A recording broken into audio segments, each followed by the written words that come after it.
আবহাওয়া অফিস বলছে যে বৃষ্টি আজকের পরে অনেকটাই থেমে যাবে। বিকেলের পর থেকেই বৃষ্টি অনেকটাই কমতে পারে, তবে মাস জুড়ে কিন্তু গুড়ি গুড়ি বৃষ্টি পড়ার সম্ভাবনা রয়েছে। আবহাওয়া অফিস এটি আমাদেরকে বলেছে।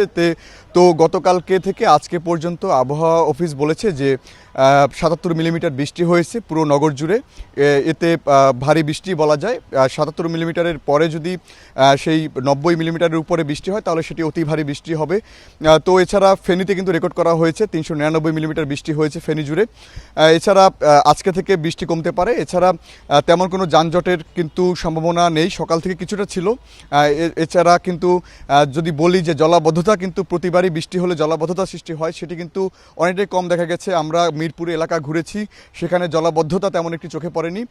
তো সব কিছু মিলিয়ে যদি বলি যে বৃষ্টিতে মানুষের গত দুদিনে যে ভোগান্তি সেটি অনেকটাই স্বস্তি ফিরবে বলে আমরা ধারণা করছি যে আজকে বিকেলের পর থেকে বৃষ্টি কমে যাবে।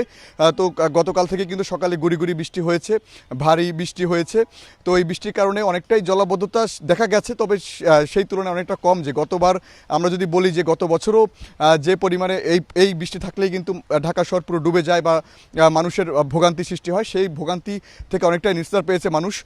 তো আবহাওয়া অফিস পরবর্তী নির্দেশনা কি দেয় সেটি আমরা অপেক্ষা করছি, যে পরবর্তীতে আরও কিছু তথ্য আছে কিনা। এছাড়া যে সমুদ্র বন্দরগুলোকে ৩ নম্বর সতর্ক সংকেত দেখিয়ে যেতে বলেছে তারা, নদী বন্দরগুলোকে ১ নম্বর সতর্ক সংকেত দেখিয়ে যেতে বলেছে। কারণ বৃষ্টির কারণে যে সেই বঙ্গোপসাগরের লঘুচাপ এবং লঘুচাপের কারণে যে সৃষ্টি এই বৃষ্টি, সেই কারণে হয়তো যে ট্রলার বা ছোটো ছোটো নৌকা সেগুলো যেন নদীতে না যায়, সাগরে না যায়, এটি তারা বলছিলেন। তো এই ছিল আমার কাছে রাজধানীর আবহাওয়া অফিস থেকে সর্বশেষ।